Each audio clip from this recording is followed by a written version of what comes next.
What's up, everybody? It has been a little over a month since we've gotten our next-gen consoles, and now that we've had the time to really play them and dive into them and just figure them inside and out, we now have our next-gen reviews ready.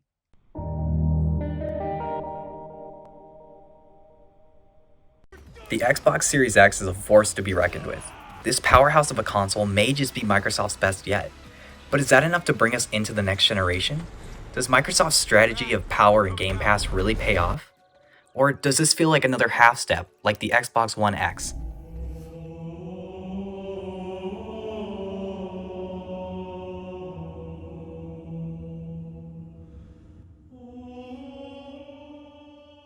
The Xbox Series X is part of the new series line of Xbox next generation consoles, which consists of the Series X and the Series S. While both are capable of playing next generation games, the Series X is capable of playing these games at 4K and up to 120 frames per second.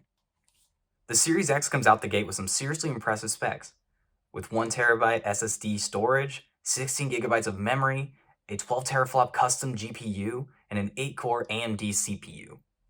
Minimalistic and monolithic, the Series X stands tall and proud. This console sports an almost all-black design with a green accent reminiscent of the OG Xbox on the top.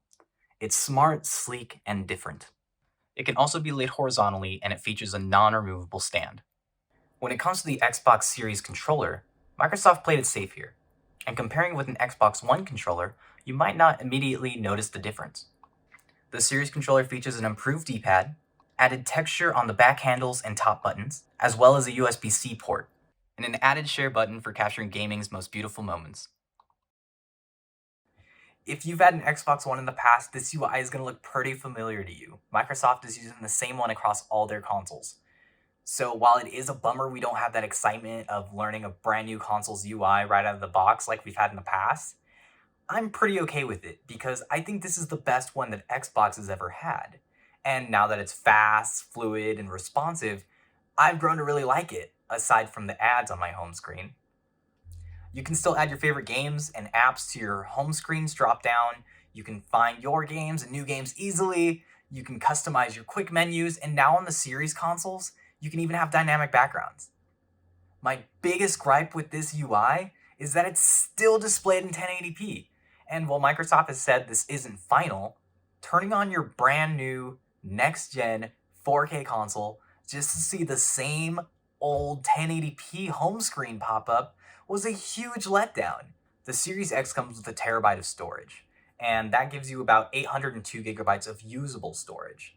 While it's not terrible, some big games like Halo and Forza are going to stay on my console for a long time. So that really takes a bite out of my available space. Although, even with those bigger titles installed, I was still able to fit about 40 games into my Xbox before all the storage was used. Granted, I play a lot of smaller indie games, so your mileage may vary. If you do end up needing extra storage space, you can buy a storage card that adds another terabyte to your console, but it's going to run you $220, which is a lot. Quick Resume is the Series console's standout next-gen feature. It allows you to resume games right where you left off. Even if you've played other games, you turned off the console, you unplugged it, Quick Resume will launch you right back into where you left off, so you don't have to worry about title screens or picking your save data. It's an amazing feature for gamers like myself, who tend to play multiple games in a day. And it definitely feels like a next-gen feature. The only problem is it doesn't always work. Some games don't support it, other games support it and then don't, and sometimes you quick resume into a game and it causes glitches, so it's not 100% there yet. It's still in its infancy, and it's going to take a lot of updates to get it where it needs to be. So right now, you can't really rely on it to hold your game, and when it does work, it's more of a happy surprise. Right now in the UI, there's no real way to tell if a game supports it, or to see which games you already have on hold for quick resume. In the future, I would like to see this actually embedded into the UI so it's easy and clear. One of the main things I wanted from the Series X was for it to be a quiet console. The PS4 Pro is my main console until recently, and it was unbearably loud. So loud that I would wear a headset every time I played it. And even with the headset on, I could still hear its fans. I'm happy to say that the Series X goes above and beyond my expectations in this aspect, and it may just be the quietest modern console I've ever used. It's virtually silent, even under heavy load. At launch, Xbox's biggest issue is that it's missing that must have exclusive game, or really any exclusive game. With Halo Infinite delayed, Xbox is relying on taking older games and optimizing up to Series X specs with higher frame rates and better visuals. We know that Xbox has games in the works, like Fable, Avowed, Perfect Dark, but the fact that they're so far out really does hurt. And if you've already played a majority of the Xbox exclusive games already available, that wait is going to feel so much longer. Where Xbox is lacking in exclusive titles, it tries to make up for with Game Pass. And the strategy seems to be working because Game Pass is the best deal in gaming. With a subscription comes hundreds of games to play, with more and more being added all the time. It's the Xbox killer app.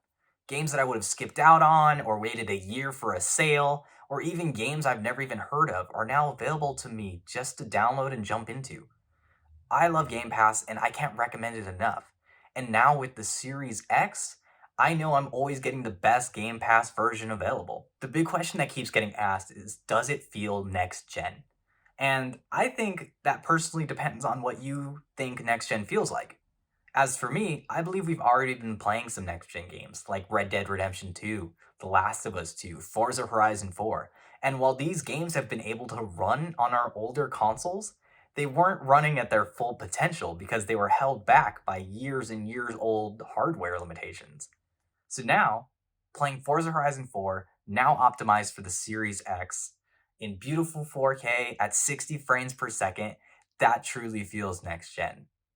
Playing Gears 5 multiplayer at 120 frames per second is something I never thought we would see on home consoles. That feels next gen.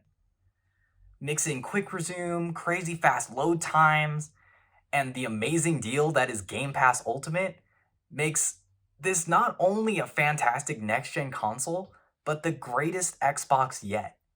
That said, the Series X does feel closer to a PC upgrade than it does a console generational leap. And that's okay. I myself had an Xbox One S, so the jump to Series X feels immense. But if you're coming from an Xbox One X, that jump to Series X might not feel substantial enough or exciting enough just yet to justify going out and spending $500 on a console just to play the same games you're already playing a little bit better. And also, to get the most out of your Series X, you're going to need a display that can use it to its max potential. So if you want to use all the bells and whistles, that means having a 4K display that does HDR, that supports HDMI 2.1 for that 4K 120 frames per second gaming. The Series X is about having your cake and eating it too. It shows that we can cruise into the future while still celebrating the past. I believe Xbox has its best days ahead of it, and the Series X is going to be the best way to experience those future exclusives. I already feel spoiled by Game Pass. There are so many great games, with more being added faster than I can play them. And once Quick Resume works out its kinks, it may just be the feature that convinces gamers to choose Xbox as the place to play their multi-platform games. While it may have a ways to go with next-gen software, the Series X is a wonderful console, built to handle everything that we've seen before and whatever comes next. Thank you all so much for watching, and keep an eye out for Victor's PS5 review coming out soon. No matter what console you game on, the future looks very bright for gaming, and I am super excited for whatever comes next. Did you pick up a next-gen console? What did you get? What do you like about it? Let us know. What do you want us to talk about? Thank you all for your support, and we'll catch you when we catch you. Keep on gaming, I guess. Yeah. And subscribe to Game Pass. Like, seriously. It's outrageous.